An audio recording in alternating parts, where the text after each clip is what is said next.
A main objective of President Reagan's anti-drug drive is to stop narcotics traffic from abroad. From Thailand, CBS News reporter Rick Fredrickson looks tonight at how hard that is to do when American dollars speak so much louder than President Reagan's words. Bangkok narcotics officers present their latest catch. 5 Thai marijuana traffickers, but not your ordinary pot dealers. Busted for trying to sneak nearly 5,000 pounds of marijuana to Texas, the case exemplifies a disturbing new drug dilemma for the U.S. and Thailand. The American connection, now blamed for the rampant spread of the illicit crop throughout Thailand and the profitable drug-running passage to America. More farmers here are being lured by an illegal harvest. A rice grower can multiply his earnings 250 times by switching to marijuana. Heavily armed soldiers are called in to destroy the pot fields, king of the cash crops in some provinces. But the eradication program does not suppress America's appetite for getting high on grass. Today, Thai pot may exceed 10% of the U.S. market. One U.S. official says there is a real threat of foreign money being used to colonize parts of Thailand through bribery and political corruption. Thailand has the largest fishing fleet in the world, trawlers that can easily take tons of marijuana to waiting motherships in the Gulf of Thailand. The boats can transfer the goods deep in the Gulf and fill their nets with fish on the way back in. While the Thais have been praised for their crackdowns, one Thai official says people in developing countries are going to grow and distribute drugs for money. What is really needed, he says, is for America to cut down on the demand. Rick Fredrickson, CBS News, Bangkok. There's been more violence in Colombia as the first shipments of U.S. military aid arrived to help the government's war with the cocaine cartels. A plane belonging to the State Department was damaged by a bomb Sunday at an airport about 500 miles northwest of Bogota. And 2 bombs exploded in Medellin, the center of Colombia's cocaine trade, at a hotel used by journalists. Police say no one there was injured. In Washington, the president's war on drugs is expected to result in some heated battles on Capitol Hill. While there is little controversy over the need to do something about the country's drug problem, there is considerable disagreement over how much it should cost and how it should be paid for. More from NBC News correspondent Sandy Gilmore. Following his last full day of vacationing, the president returns to Washington today to finalize the administration's war on drugs, to be announced during a primetime speech Tuesday night. The strategy will call for going after the drug middleman, as well as the cartel leaders, and for an increase in aid and military advisors, such as those which the U.S. continues to send into Colombia. Over the weekend, administration officials conceded U.S. advisors would be at risk. I said, I can't guarantee that it's absolutely risk-free. The possibility exists that they would become targets for the cartel. There is some risk involved. Overall, the package would cost $7.8 billion the first year. Some in Congress think it should be more and paid for by increasing taxes. But the president's chief of staff says the important thing is to get national involvement. If people think that the old way of doing things, of throwing bushels of money at a problem is the way to approach the drug problem, then they're missing the point. The administration's war on drugs faces its own battles on Capitol Hill, where hundreds of congressmen and senators will all have an opinion. One top administration official says, however, that the recent drug-related violence in Colombia has given the president's program a lot of momentum. Sandy Gilmore, NBC News, Kenny Bunkport. Guns and drugs tonight, danger for millions across this nation. President Bush today called for an 11% increase in spending to fight drugs, the battle being waged here at home. That would raise the total drug spending to almost $12 billion. NBC's Lisa Myers tonight on the president's annual anti-drug status report. To prove he isn't preoccupied with the Gulf War, the president briefly turned his attention today to a war here at home, the drug war. He says the big budget increase should secure victory. And I believe it persuasively demonstrates that our administration is committed to defeating the menace of drugs, and that commitment is unswerving. The commitment to law enforcement also remains unswerving. It gets almost half the new budget. Bush says he's not changing strategy because this strategy is working.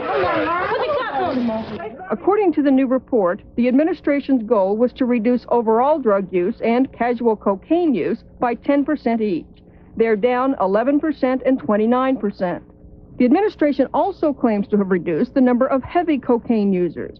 But most experts challenge that, which is one reason the president today was emphasizing drug treatment. I'm particularly proud of a new $100 million proposal designed to expand our drug treatment capacity.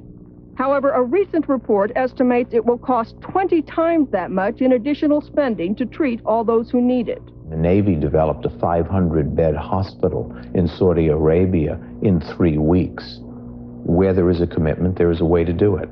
On the supply side, progress continues in reducing the amount of cocaine coming into the country. The new problem is heroin. The U.S. is being bombarded by high-quality, low-cost heroin from Southeast Asia.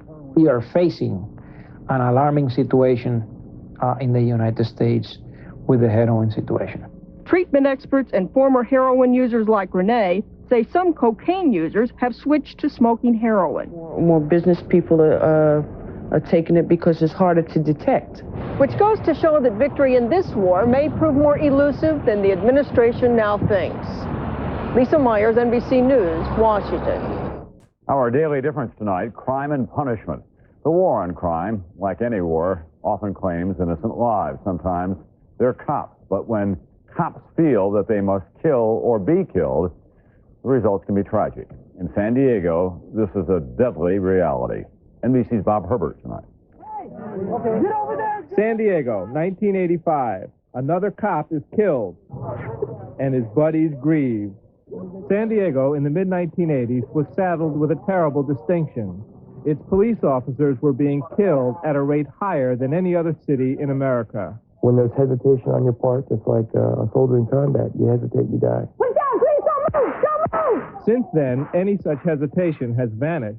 A lot of them thought, well, no, I'm not going to take the chances that some of my buddies took and wind up dead. Now, San Diego cops have acquired a new distinction. Over the past 5 years, they have killed civilians at a rate higher than any other police force in the country. Some victims were unarmed and had committed no crime. One was John Kelly, a 31-year-old Englishman with a fierce reputation as a karate expert. Kelly had taken his children in a custody dispute with his wife, and she called police. It's still a shock to me. I phoned up the police for help. And the next minute, I hear from the police that they'd shot and killed my husband. Kelly, unarmed, was shot 5 times as he sat in his car in a Denny's parking lot. The plainclothes detective who shot him said he thought Kelly was reaching for a gun. He was scared to death that this fellow, John Kelly, was going to kill him. These people witnessed the shooting. Did you ever hear the police officer identify himself as a police officer? No. He said halt and get out to the person in the car, and he was firing the gun at the same time. The controversial shootings are not limited to the San Diego City Police. Last May, on this spot, a San Diego County Sheriff's deputy shot and killed a 21-year-old man named Jeffrey Bray. Bray, driving a red pickup, was followed by 2 deputies who were looking for a stolen truck. They were following the wrong truck. Bray stopped in the parking lot to talk to a friend. He backed up a few feet and struck the sheriff's vehicle, which had pulled up behind him. Moments later, Bray was shot dead. Our son was killed, and he was shot, and I feel like he was murdered. Jeffrey Bray was not guilty of any crime, is that correct? No, not to my knowledge, no. And he was not armed? No, he was not armed. No cop has been prosecuted in San Diego County for any of the 77 civilian killings since 1984. Many of the shootings were controversial, but District Attorney Ed Miller ruled that every one was justified because the officer believed his life was in danger. It doesn't mean that what he did wasn't wrong. It means he is not criminally liable. The real devil being Ed Miller. That's where the problem is. The DA's investigations provoked outrage. They've been a sham. I think they've been a total whitewash. The public outcry has forced the police department to seek alternatives to deadly force. Cops are getting more training in the use of police dogs and non-deadly weapons. It's too early to tell if this will work, but it's an acknowledgement of the potential for tragedy in every confrontation between the public and the police. Why are you doing pulling the gun out? Fine anyway. Son, you almost got killed. I almost shot you. Bob Herbert, NBC News, San Diego. Tonight on Guns and Drugs, one woman's personal crusade against crime. Of this country's 70 million gun owners, 12 million are women. And they're finding a guru and a California gun advocate named Paxton Quigley. As NBC's Margaret Larson tells us tonight, her message is being heard. And shoot! Especially if a woman lives alone. Shoot! It would be smart for her to learn how to shoot a gun and to have a gun at home. Armed with that philosophy, former anti-gun lobbyist Paxton Quigley now travels the country teaching women like this group in Southern California to shoot. Does she shoot? Yes, At a New York City gun shop, she signs copies of her rapid-selling how-to book, Armed and Female. Her message is finding a growing audience in small-town America, too. Places like Amarillo, Texas, where more and more women are frightened, living alone, single heads of household, or victims of crime. That new breed is not just a woman who wants to learn self-defense, but a woman that also wants to learn how to shoot a gun. You're gonna have to shoot up. Shoot. Shoot. In fact, gun ownership by American women has doubled in the last 10 years. As many as 1 in 8 women now owns a gun, and the market for seminars like Paxton's is booming. It is easier to shoot a bigger gun. The women pay $135 for the day-long program. Many of them have never touched a gun before. See, this is the front sight, and you literally... Then, for the next 5 hours, they focus on safety, practice, overcoming fears. The students are professional women, young mothers, and retirees, and in some cases, rape victims who have made a decision. I decided that I never wanted to be a victim again. And I do believe that if more and more women learned how to shoot guns and the word got out, there would be less rape in the United States within the next 5 years. It was the rape of a friend 4 years ago that turned Paxton Quigley into a gun advocate. She believes if her friend had had a gun in her home, she could have prevented the assault. Go down a little bit. And so the former actress and writer made a book deal and found a calling. There is an old saying that an armed society is a polite society. That point of view is earning Quigley some enemies. Should women own handguns as a means of self-protection in the home? We're talking with... She's a veteran of 125 radio and TV guest spots, often debating gun control experts who say handguns are many times more likely to be used in murder, suicide, or accidental death than in repelling an attacker. Where is this gun that it's going to be so helpful to you? Are you going to keep it in your hand when you open the door and the pizza man's there? Well, I'll tell you, Quigley, who's now a part-time spokesperson for Smith & Wesson, counters a gun should only be used as a last resort. Do you think you'd have any problem shooting someone who broke into your house? No. Threatened you? No. No doubt in your mind? No doubt at all in my mind. Whether it's a dangerous view or a reasonable response to the times, Paxton Quigley is giving a voice to women's fears in the 90s. Margaret Larson, NBC News, Los Angeles. In focus this evening, the exploitation of illegal immigrants. According to federal officials, modern-day sweatshops where workers are held in bondage operate secretly in cities across the nation. NBC's Kelly O'Donnell reports. They are immigrants who were smuggled into this country illegally and forced into slave labor. Some claim they were held like prisoners for up to 7 years, toiling as garment workers. It happened in this working-class neighborhood of El Monte, just 15 miles east of Los Angeles. At least 75 workers, all from Thailand, allegedly lived here under lock and key. Razor-sharp barbed wire and spiked poles surrounded the complex. Conditions described as awful. This woman managed to escape. She spoke through an interpreter. She said they would wake up around 6 and work up till 10 o'clock midnight.